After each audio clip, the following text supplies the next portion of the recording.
Welcome back to Math Dogs. If you're new to the channel, please comment, like, and subscribe. If you have any questions, please comment down below. Problem number 5 says find the slope of the line passing through the points 3, 5 and negative 7, 9. So I'm going to write down my formula. Slope is equal to second y minus first y, or y sub 2 minus y sub 1, over second x minus first x, or x sub 2 minus x sub 1. And then, like I've done in the other problems, I'm going to substitute.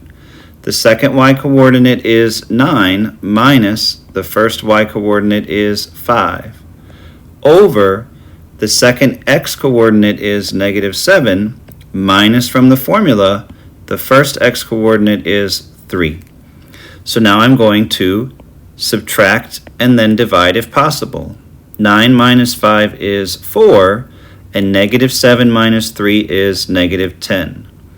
Now 4 cannot be divided by 10 cleanly. However, I can reduce that fraction by 2 over 2. So 4 divided by 2 is 2, and 10 divided by 2 is 5, and a positive divided by a negative is a negative. So the slope of this line would be represented as negative 2/5.